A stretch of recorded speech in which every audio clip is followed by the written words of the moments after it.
Oh yeah, we got the equipment. We got the 1080p, 144 hertz IPS G-Sync MSI monitor with the 1440p IPS 2560 by 1440 inch monitor with an Logitech C922 Pro, which can do 1080p 30 FPS. Now the PC, holy shit. I got an AMD Ryzen 5 3600X and Noctua NHU12S cooler, two 3600 megahertz Trident Z RGB 16 gigabyte 8 gig stick each RAM. I got one 120 millimeter Corsair QL120 RGB fan, as well as two 140 milliliter Corsair QL140 fans.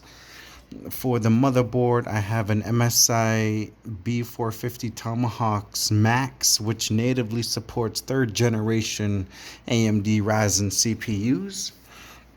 Okay, moving down over here, right there, we got the Samsung 970 Evo Plus.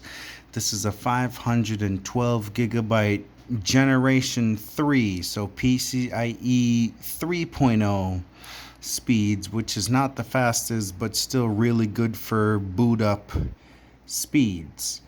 So for the graphics card, don't mind the whiskey here. This is an EVGA NVIDIA GeForce RTX 2080 graphics card. This has two fans. This is not the newer models, which are the 2080 Super and 2080 Ti, but there's even newer models, but I won't get into them today. In here, I have a Corsair 650 RX 80 plus gold certified power, fully modular power supply. In here, there's no RGB or anything, so you're not missing out on much.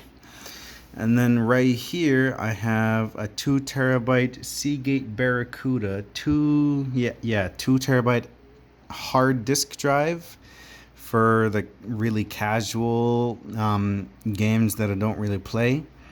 And then inside the PSU shroud here, I also have another, I think it's a Samsung 860 or 870 Evo 2.5 inch 2 terabyte PCI Gen 3 SSD. So not M.2 like that one, but the regular 2.5 inch drive, the SATA. Yeah, so that one I just use for big games and also games that I frequently use so that I don't have to wait for loading times and stuff. The case is an NZXT H510. It has nothing special in it. I just put these three Corsair fans in and kept the 120 millimeter fan up here. What else do I need to tell you? This is a Tonor, TONOR 220 boom arm. This is a heavy duty arm, which is better than a lot of budget arms like Neewer. This is the name, Tonor. And this, my microphone, is a Rode Pod mic covered within like a Amazon style like windscreen. This is just a XLR cable that I got from a music store here in Ottawa, and then I just routed that to this one, which is the Go XLR Mini. It still has the 4 faders. I have my microphone, Discord, music, and system, beep button, mute button. There's the headphone and microphone jack, and you can have all sorts of VSTs like EQ, compression, noise gate, etc. For my monitors, I already said that. This is just like a $40 ring light that in here, it's actually hardline, if I can show you.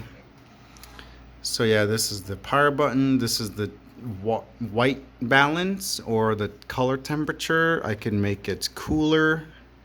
I could make it warmer. I'll keep it in the middle. And this is just brightness. So if I could turn down the brightness but keep the color temperature, and there's 2 buttons specifically for that, which is awesome. We'll keep it on the middle. This is an IKEA like 200 centimeter by 60 centimeter desk. You might have seen this before, but people might have had shelves on both sides, but I just use these regular ass legs with the fifth leg. Okay, on to my tabletop. So this is just a 2070 Super to show you that this was my go-to card before the 2080. This is a Linus Tech Tips mouse pad. This is a really big mouse pad. It's from lttstore.com. I already told you about the Golex R Mini. This is the Corsair K70 RGB TKL. Yeah.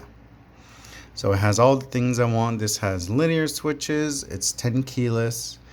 It has media controls, and it is double shot PBT keycaps, which is very premium in my opinion. I also have the Logitech G Pro wireless here, which it's always old reliable.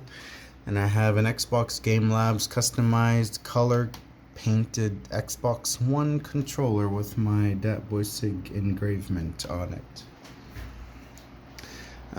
For shit that I use, this is the UE Mega Boom. This isn't actually mine. The one that's mine is somewhere over there, but I use one of those for my main Bluetooth speaker. This is a Sony WH-1000XM4 headphones. These are quite expensive, but you get what you pay for. It's really, really good audio quality with astounding noise cancellation. I already told you about that stuff. Logitech C922. This is just a generic Inu fast wireless charging with actually the Nintendo Switch provided USB-C to USB-A cable with a makeshift, let me zoom this in for you, the generic like LG fast charging. I just got it from the floor, so I'm just going to use that one. And then last but certainly not least, I have the Inuit Nunanga map from 2018, Inuit Taparik Kanatami, ITK. So there's Inuvali Nunanga, there's Nunavut, Nunavik, and Nunatsavut. And I want to mention that there are, shout out to my urban Inuit. I'm in Ottawa. Shout out to everyone who's an urban Inuk, trying to make your life better. That's my goal. These are 2 of my monitors with the Yoshi. And yeah, that's my studio tour. Oh, I guess I forgot to do these ones. These are the Audio Technica ATH M50X. These are classic headphones that are used by studios all around the world, and they're in the sweet spot of the middle range, which means they won't actually break your bank, but they are still quite a bit of premium to pay. But the audio quality is amazing. It's really flat, which you want in studio headphone monitors.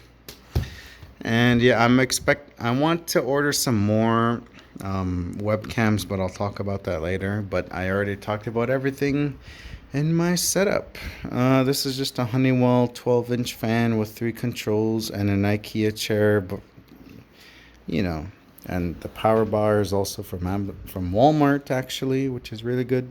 But other than that, I don't want to take too much of your time, so this is my setup. I hope you like it. If you want to complain or have some suggestions, you can comment them below. But yeah, these are some like stickers that my ex-girlfriend got. But anyway, have a good night, and I hope to see you in the next video. Bye-bye.